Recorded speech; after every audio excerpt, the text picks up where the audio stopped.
आज के कार्यक्रम में आपका स्वागत है। आज हम बातचीत करेंगे तमिलनाडु के साथ में नरेंद्र मोदी की सरकार सौतेला व्यवहार क्यों कर रही है। आप सब लोग जानते हैं कि तमिलनाडु अकेला ऐसा राज्य है जहां के बीजेपी बुरी तरह से हारी पिछले पार्लियामेंट के इलेक्शन में।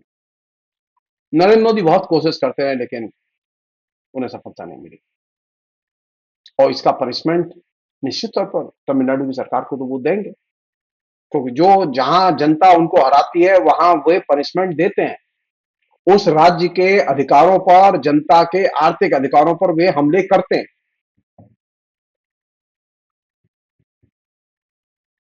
यह हो ही नहीं सकता कि नरेंद्र मोदी अपनी हार का बदला न लें।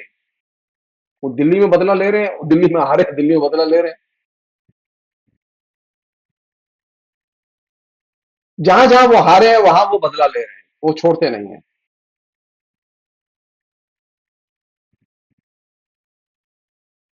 तमिलनाडु के साथ में उन्होंने जो बदले की कार्रवाई की है और जो अभी तक जारी है, आज की अभी जब मैं प्रोग्राम कर रहा हूं अभी तक जारी है वो। ईश्वर, भगवान राम नरेंद्र मोदी को सद्बुद्धि दें कि वे तमिलनाडु का जो पैसा उन्होंने रोका हुआ है, खासतौर पर समग्र शिक्षा अभियान का जो पैसा उन्होंने रोका हुआ है, उसे वो जारी करें।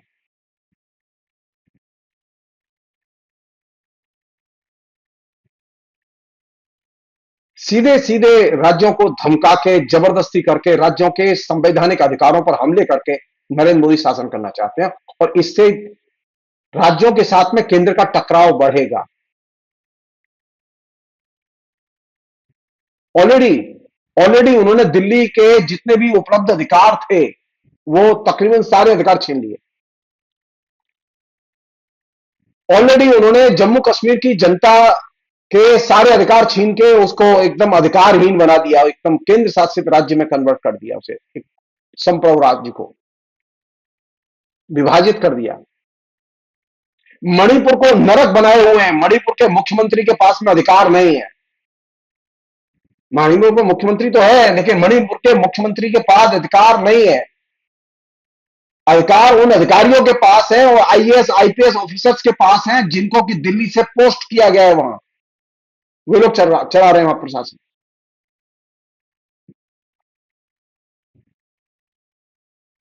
तो नरेंद्र मोदी ने एक नई कल्चर पैदा की है कि मैं इलेक्टेड गवर्नमेंट अगर वो मेरी गुलाम नहीं है तो मैं उसे चलने नहीं दूंगा और उसके ऊपर मैं असंवैधानिक सत्ता केंद्रों का इस्तेमाल करूंगा।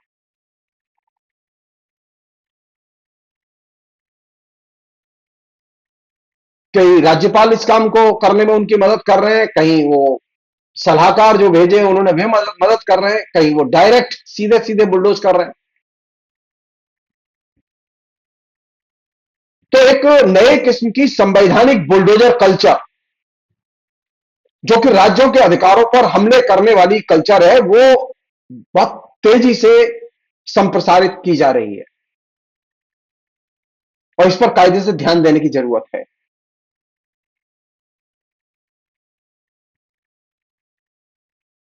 तमिलनाडु में समग्र शिक्षा अभियान का जो पैसा केंद्र भेजता है, जिसमें कि स्कूली लेवल की शिक्षा का फंड शामिल है, उस फंड को केंद्र ने रोक लिया है। क्यों रोक लिया है? क्योंकि तमिलनाडु की सरकार ने नई शिक्षा नीति जो 2020 में लाई गई उसका विरोध किया है।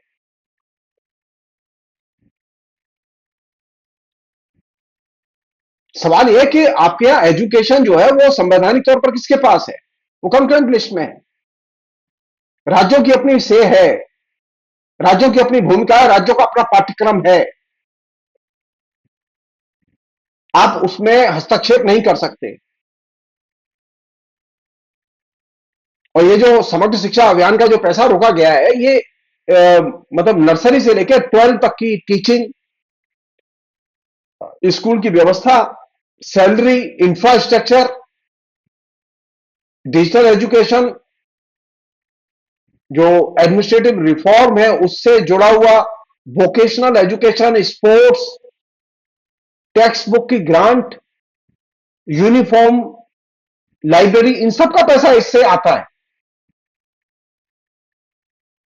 इस स्कीम के तहत सन 2021 एवं 2026 में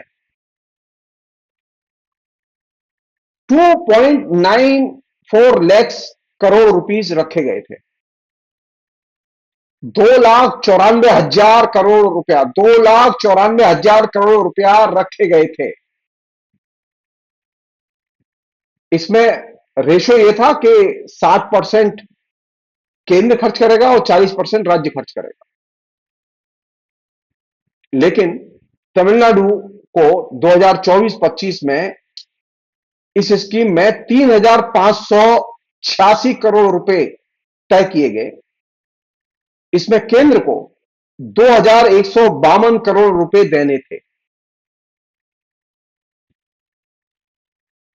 इसमें पहली किस्त 573 करोड़ रुपए की है, जो अभी तक नहीं आई है 2024-25 में। आधा वर्ष से अधिक खत्म हो गया है, लेकिन पहली किस्त नहीं आई है।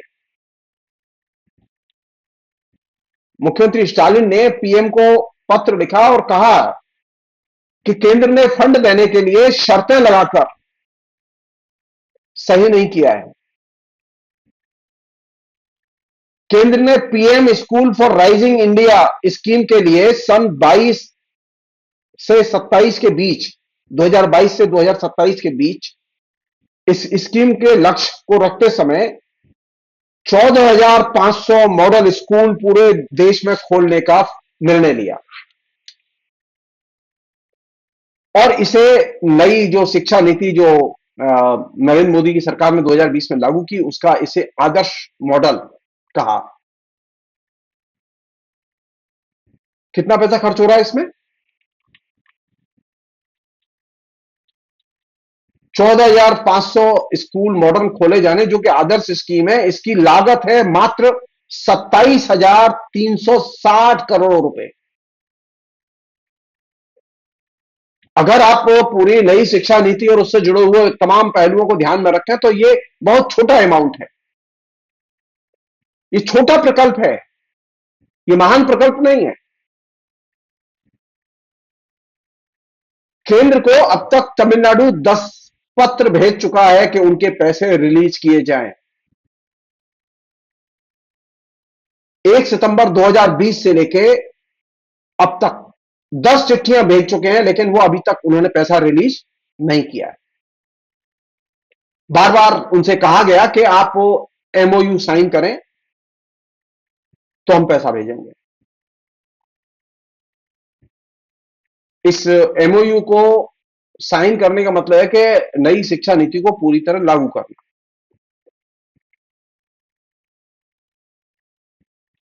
मार्च 2024 में तमिलनाडु के शिक्षा मंत्री ने साफ कहा कि वे नई शिक्षा नीति को लागू करेंगे, क्योंकि इसके साथ में ये जो समग्र शिक्षा अभियान का फंड जुड़ा हुआ है और ये बहुत स्कूली शिक्षा के लिए ये फंड बहुत जरूरी है।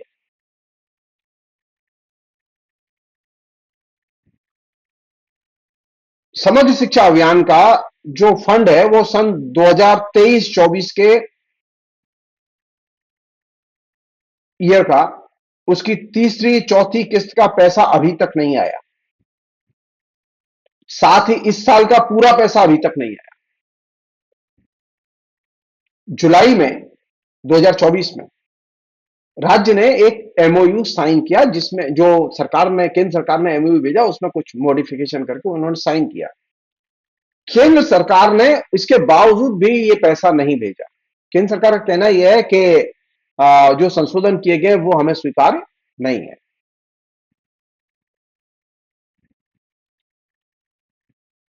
स्टालिन ने कहा कि जिन लोगों ने, राज्यों ने साइन कर दिए हैं, उनको फंड दिया गया है, हमें क्यों नहीं देंगे आप?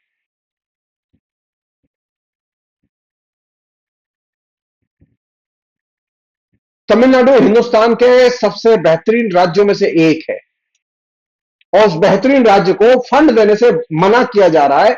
वहां सबसे बेहतरीन शिक्षा व्यवस्था है, इसके बावजूद उन्हें फंड देने से मना किया जा रहा है, शर्तें लगाई जा रही हैं, कहा जा रहा है कि वो नई शिक्षा नीति लागू नहीं कर रहे हैं इसलिए उनको पैसा नहीं देंगे। यह तर्क दिया गया कि केंद्र ने जो एमओयू भेजा था वही पूरा का पूरा मानना होगा, उसमें कोई संशोधन स्वीकार नहीं किया जाएगा। यहां प्रश्न उठता है कि नई शिक्षा नीति के किन पहलुओं पर और किन तर्कों से तमिलनाडु को आपत्ति है। पहली चीज जिस पर कि तमिलनाडु को आपत्ति है वो ये त्रिभाषा फार्मूले पर उनकी आपत्ति है। उनकी आपत्ति इस पर भी है कि जो पाठ्यक्रम बनाया गया है उसमें उनके लिए कोई स्पेस नहीं है। उनका कि ये अगर त्रिभाषा फार्मूला और उससे जुड़ी हुई बहुत सारी चीजें छोड़ दी जाएं तो बाकी तो नई शिक्षा नीति की चीजें हमने अपने यहां लागू की हैं। तो नई शिक्षा नीति के बहाने समग्र शिक्षा अभियान का पैसा क्यों रोका जा रहा है? ये तो सीधे सीधे राज्य की संवैधानिक स्वायत्तता पर, उसके अधिकार पर हमला है।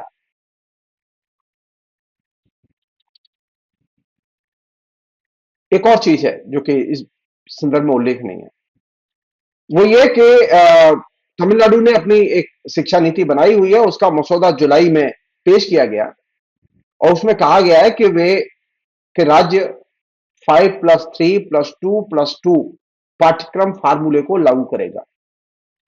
इसमें प्री स्कूली शिक्षा भी शामिल है। तमिल शिक्षा नीति में कक्षा 1 में दाखिले की उम्र 5 साल रखी गई है, जबकि राष्ट्रीय शिक्षा नीति में 6 साल कक्षा 1 में दाखिले की उम्र रखी गई है। स्नातक स्तर के दाखिले का आधार 11वीं और 12वीं के मार्क्स को बनाया गया है, उसके आधार पर ही मेरिट बनेगी दाखिले की। केंद्र का कहना यह है कि नहीं, आप मार्क्स, ये जो मार्क्स है इसके आधार पर मेरिट नहीं बना सकते, बल्कि कॉमन एंट्रेंस टेस्ट के जरिए ही जो विद्यार्थी पास करते हैं उन्हीं को स्नातक में दाखिले दिए जाएंगे, जो कि तमिलनाडु मानने के लिए तैयार नहीं है। तो ये जो कॉमन टेस्ट के जरिए ग्रेजुएशन में दाखिले दिए जाएं, ये सुझाव सीधे सीधे राज्य के क्षेत्र में हस्तक्षेप है। राज्य कैसे दाखिला देता है अपने विश्वविद्यालय में, अपने कॉलेज में, ये राज्य तय करेगा, ये आपको कोई अधिकार नहीं है। आप सजेस्ट कर सकते हैं कि ऐसा करें, लेकिन ये कंपलसरी नहीं है। उसी तरह त्रिभाषा फार्मूले पर भी आप ये नहीं कह सकते कि इसे मानना ही होगा। मसलन तमिलनाडु त्रिभाषा फार्मूले का जो विरोध कर रहा है वो क्यों कर रहा है? आपने नई शिक्षा नीति में यह बात कही है कि शिक्षा मातृभाषा में दी जानी चाहिए, तो तमिलनाडु में जो कक्षा 5 तक की जो शिक्षा है वो स्थानीय भाषा में दी जाती है, इसमें कोई दिक्कत नहीं है। आपने कहा कि कम से कम 3 भाषाएं हर बच्चे को सिखाई जानी चाहिए, जिसमें 2 भाषाएं तमिल के अलावा भारत की पड़ोसी भाषाएं हों तमिलनाडु की। वहां के मुख्यमंत्री ने, वहां के शिक्षा मंत्री ने इस बात पर जोर दिया है कि 1968 से त्रिभाषा फार्मूला देश में चल रहा है और यह अनेक राज्यों में लागू भी है। इसमें स्थानीय भाषा संस्कृत और अंग्रेजी शामिल है। संस्कृत एक तरह से विकल्प की भाषा है जो कि खासकर हिंदी राज्यों के लिए है। और त्रिभाषा फार्मूला जब से लागू है तब से आज तक तमिलनाडु इसका विरोध करता रहा है। तमिलनाडु फ्रीडम मूवमेंट के दौरान भी त्रिभाषा फार्मूले का विरोध करता रहा है, ये नई बात नहीं है। 1930 में जब हिंदी को अनिवार्य करने की कोशिश की गई तो तमिलनाडु ने बहुत जबरदस्त विरोध किया था इसका। तमिलनाडु के स्कूलों में तमिल और इंग्लिश, ये 2 भाषाएं बच्चों को पढ़ाई जाती हैं और तीसरी भाषा के तौर पर अगर कोई बच्चा अन्य कोई भाषा चुनना चाहे तो वो अन्य भाषा चुनने के लिए स्वतंत्र है। इससे भी बड़ी चीज, जो इंपॉर्टेंट चीज है, वो ये कि नई शिक्षा नीति के 2020 के दस्तावेज में साफ कहा गया है कि त्रिभाषा फार्मूला एक तरह से लिबरल फार्मूला है। कोई भी भाषा किसी भी राज्य पर थोपी नहीं जाएगी।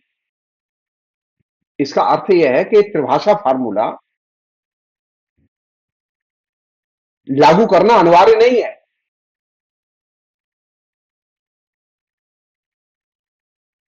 तमिलनाडु में अगर कोई बच्चा तमिल की जगह हिंदी विकल्प लेना चाहे तो ये उस विकल्प उसका खुला हुआ है, कोई बाधा नहीं है उस विकल्प में।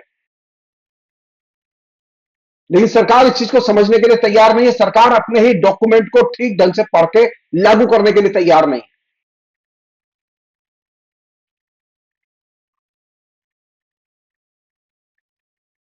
तमिलनाडु की सभी प्रमुख पार्टियां त्रिभाषा फार्मूले को एक सिरे से खारिज कर चुकी हैं।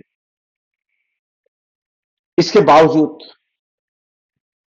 केंद्र सरकार को किसी भी कीमत पर तमिलनाडु का जो पैसा है उसे रोकने का अधिकार नहीं है। ये तमिलनाडु के संवैधानिक अधिकारों पर, राज्य के संवैधानिक अधिकारों पर सीधे सीधे हमला है। बेहतर यह है कि नरेंद्र मोदी अपनी राज्यों पर हमला करने की नीति से बाज आए और तमिलनाडु का पैसा तुरंत जारी करें। अन्यथा तमिलनाडु की नहीं, हिंदुस्तान की बाकी राज्यों की जनता भी उन्हें माफ नहीं करेगी, क्योंकि वहां पे भी अब लड़ाइयां आने वाली हैं। ये दिमाग से निकाल दें नरेंद्र मोदी की, उनका जादू चल रहा है, उनका जादू उतर चुका है। जनता ने धो दिया है, बीजेपी को साफ कर दिया। पूरे तमिलनाडु में एक सीट नहीं मिली।